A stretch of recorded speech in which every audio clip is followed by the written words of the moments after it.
How many people are keeping a running tally on all of the illegal and criminal things that our so called new president, Rump, has done so far in less than a week in office? Well, this is only one of the things, and I do have a list so far. This is one of the things. You guys know what an IG is, Inspector General? Do you know what their role is? Do you know what Trump has done in regards to them? I'm going to play this and I want you guys to listen. I'm going to be putting the phone down so you won't visually see anything, but you will hear the recording. Okay? That's just so I don't have to hold the phone up at the television. But I want you to listen.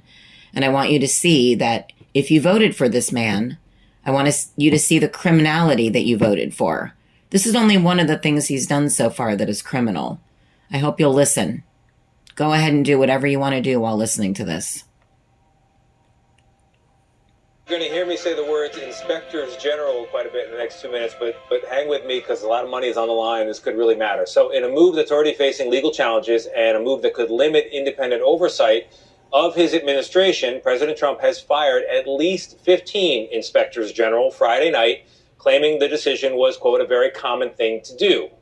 So let's back up for a second. Congress created the Inspector General role back in 1978. The vote was 388 to 6, according to Senator Grassley, who was in the Congress at that time. And the goal back then was to create independent and objective oversight that would audit government agencies, reducing waste, preventing fraud, and keeping lawmakers informed if there was need for, quote, corrective action. I'm going to pause this 1 second. So he basically got rid of people that oversee government agencies, and these people are not Democrat or Republican. They're independent. They're not allowed to bring politics into this governing agencies. Okay, so they're free and independent, and they make sure that there's no expenditures that are illegal. But Trump got rid of them. So therefore, any corruption that takes place, any illegal moves that Trump makes, there won't be any trace of them. Now I'm going to put the phone down so you can listen to the rest of the report. So please pay attention.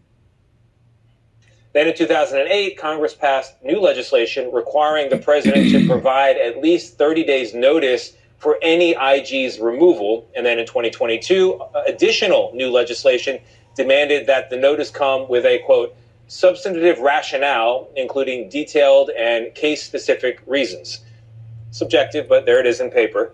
President Trump appeared to have ignored those rules, those two recent changes in the legislation, and that leaves a vacuum now, a vacancy in more than a dozen of these watchdog positions. So it raises the question, what do these IGs do exactly? Have they been successful since 78? Well, yeah, they have in many ways. They've uncovered and prosecuted all kinds of fraud, from cases in Medicare to disaster relief to government contracting.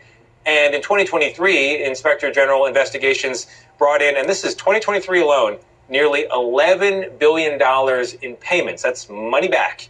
Seems like a good thing in general. So what's behind all the firings? All right. Well, to find out what we know and what we need to know, joining us now with more on that is CBS News senior White House. So did you guys hear that?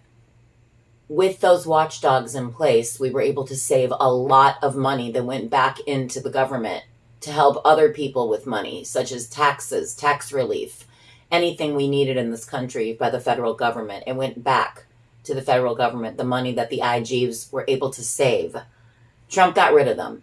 So therefore, he wants things to be spent in the way he wants things to be spent, and he does not want any records of how he spends money. Correspondent Weija Jane. Weija, good morning. So we'll jump right in, Weija. Good morning. So what do we know about why this happened? And, you know, especially because they include inspector generals that Trump himself appointed in his last term.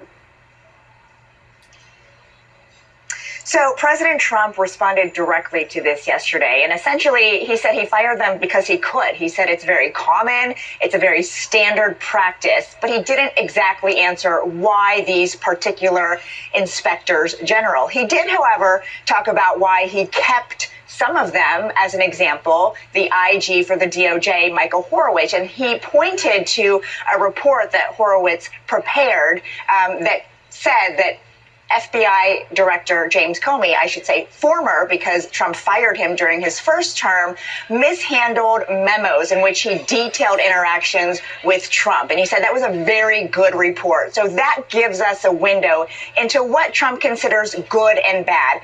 If a report lines up with something that he agrees with, then apparently he calls it good. And if not, then it's bad. And I'm using those terms, Adriana and Tony, because that's what Trump said. When he was asked if you're going to replace these IGs, he said, we're going to find good people. And so that gives us an idea of how he's thinking about this. But to answer your question exactly, we don't know why these particular IGs were fired.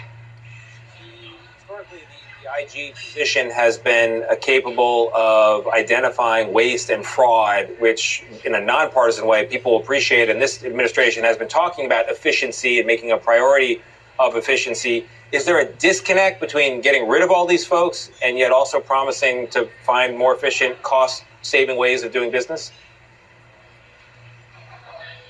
Well, Tony, in theory, there seems to be, because you're exactly right. These IGs are tasked with being nonpartisan watchdogs who basically are the auditors of these federal agencies to make sure that there is not improper spending, to make sure that someone's not doing something corrupt. And so that is what President Trump says he wants overall in his government, and he wants to reduce waste in spending in areas that are not necessary. These are the guys and women who are supposed to be doing that. And so it doesn't seem to make sense why he is getting rid of them, except he might replace them. So I think that's the big question here, is if he does, and with who does he replace them with? Because we talked to one fired IG who said the big question is he looking for a watchdog or a lapdog who will basically carry out Trump's agenda and look at things that Trump directs them to? So, Ouija, what then does this mean for the American people? So far, so do you guys see? He's looking for people that will kiss his ass and that will cover up any criminal moves, any corruption that he does. That's what he's looking for. He wants to get everybody replaced so that everybody that's in these roles is loyal to him and will cover up any corruption that he does. The American people would never be able to see that corruption with people that are covering his tracks.